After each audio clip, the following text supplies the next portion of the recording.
At the time of recording this video, Evercold is a few months away, which means that you have that much time to prepare. So here's a list of things you can do to make your experience on day one of Evercold better. To start with, this isn't really something you can prepare for, but on day one of every expansion, there are understandably a lot of players trying to get into the game. Expect logins to be somewhat congested, even going up to 30+ minute wait times. And beyond that, they also impose a pretty strict AFK timer in order to allow more players to come in. It's a little bit of a headache, it can be very frustrating, but please understand in regards to this issue, they really are doing the best they can. It's very unlikely we see the kinds of issues we saw during some of the previous expansion launches though. With that warning out of the way, if you're planning on leveling up the new jobs, traditionally, new jobs start 20 levels under the new cap, and it has been confirmed that the new classes will be starting at level 90. So, prior to launch, you can get yourself a full set of augmented credendum gear for both classes so that you have a full set to start them out in. You should also save 1200 poetics, assuming they're keeping that currency, so that you can buy the credendum weapons on launch. You should probably keep enough poetics even if they're removing it, because I assume they will give us a way to trade for the equivalent value in whatever the new currency your system is. In a similar vein, you can also prepare sets of the current tome and raid gear if you're able to clear the savage raids. If you have leftover weapon coffers or books, you can even get raid weapons for the new classes, but this is by no means necessary. In previous expansions, we've been able to augment currently unaugmented gear at the start of the expansion for 100 poetics, but with poetics potentially going away, we don't presently know how that's going to work. But unaugmented gear will be good enough for the start of the expansion anyway. For anybody who hasn't been paying attention to the launch news, this will be gear for a tank and a fizz range DPS. If you're not aware, Final Fantasy has a well-rested bonus. This bonus gives you a 50% experience bonus and takes a week to fully build up. So, in the week leading up to Evercold launch, do not level any classes if you want to have the full bonus. In order for this rested XP to accrue, you need to make sure you log out or idle in a sanctuary. Doesn't need to be a hub city or an in-room, any sanctuary will do.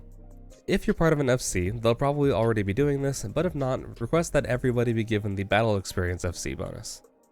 You should also buy a stack of eggs. Nom nom nom nom nom. I'm kidding, any food will do, but these are very cheap and you can get them very easily in huge stacks. Food gives you a 3% experience bonus for the duration. It doesn't sound like a lot, but any little bit helps. For some additional chunks of experience, you can make sure that you leave your challenge log unfinished for the week. The challenges for battles, fates, and allied society quests give a good amount and can boost your early leveling experience. I don't usually do my Wondrous tales since I already have every class at level 100, but you can get half a level for each book turned in. Now, these don't usually take a long time to prepare. In the week before early access, complete a book but don't turn it in. Then, once early access launches, turn that book in after unlocking the new job you want the experience for. You can then accept and complete another book for her. And on Tuesday, after weekly reset, if you're still leveling, you can complete a third book. The checklist for each book can be completed unsynced on a different job. You just need to be the job you want when you turn the book in. If you've never done this before, don't worry. You don't have to do all of these duties. You can just do the ones that you can easily solo, and then use the second chance points to redo the fastest one. Don't forget to do your Allied Society quests. These are worth roughly a third of a level or more, and you can do them daily. You can get an additional, but much smaller chunk of experience from doing the Endwalker ones as well, though I'm not entirely certain of the percentage on those. But be aware, these can only be turned in on the same job you accept the quest with, so make sure you do so on the new jobs. If you're not playing during early access, don't do your roulettes on Monday night. Wait until you have access to the new jobs, and if you can play before daily reset, do your roulettes then. You can then get a second set of roulettes after the daily reset. If you are playing during the early access window, this won't matter because in the past, and I assume it will happen again, there's a 48-hour maintenance before the launch, during which roulettes will reset anyway. If you're not planning to play the new jobs, prepare whatever job you're going to play with the best gear you can. You will want to make sure you are at least item level 760 or close to it, since if we're following the expected trends, the first dungeon starts at a required item level that is 30 below the last expansion's item level cap. The game should give you a few pieces as quest rewards to help out prior to reaching the dungeon, but I do not recall or believe that it's a full set. Any of the current max item level gear you have will usually comfortably last you into the 3rd or 4th dungeon. Now this should be obvious, but buy the expansion and register your code. I'm not sure when we'll be able to pre-order the expansion, but if you pre-order, they will give you an accessory that increases your experience gain by 30% for classes under level 100. If you're too late and have the extra money, I believe you can still be given this item if you buy the digital collector's edition, but don't take my word for that. Verify for yourself before you go buying expensive collector's editions for no reason. This should also be obvious, but if you haven't, catch up to the current MSQ so that you can get straight into the new content. Now for actual leveling strategy. First and foremost, do your roulettes. The only ones you might want to consider skipping are the MSQ and guild test roulettes, since MSQ can be very, very long if you are unfortunate enough to get Praetorium. And guild tests, while extremely quick, give practically no experience. I've never even bothered to unlock them on my alt character.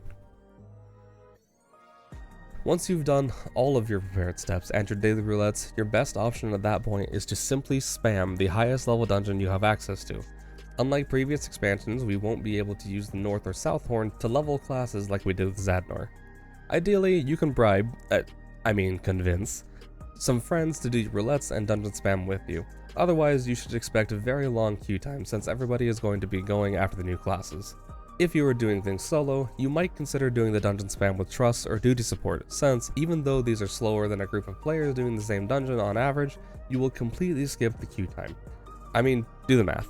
Is it really slower to wait 10 to 15 minutes for a queue and then run the dungeon for 15 to 20 minutes, compared to a trust run taking the same 25 to 30 minutes? This is the same way I leveled all of my classes during Dawn Trail when I was trying to play during the dead hours, and would expect a DPS queue to take me 25 minutes to even fill. However, an alternative option might be to farm fates in Dawn Trail zones while you're waiting for your dungeon queue, but this depends on how actively your region is farming fates, and how long your queues are going to take. Just evaluate for yourself which one's going to be more worth your time. Last little bit of maintenance you can do before the expansion launch. Clean out your inventory. I'm looking at you. I know how bad your inventory is. You don't need the cedar logs. Throw them away! You probably want to have at least one page of inventory. This game's going to throw a ton of crap at you, and you don't want to be fighting with your inventory just to complete a quest. While you're at it, clean up your chocobo saddlebags, your armory chest, and your glamour dresser.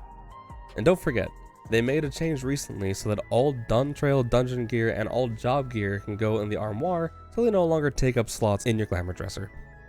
Our community is usually pretty good about these types of things, but if you understandably don't trust anybody, and you don't want to be spoiled on anything, turn off your chat or go to a different chat tab.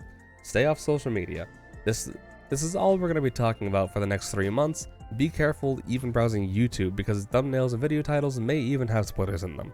Don't worry, I'm not going to put any spoilers in mine, at least not until after the first patch is out. I will be formatting my titles like this, and using the official title splash only so you can know if my stream is safe for you to hop into.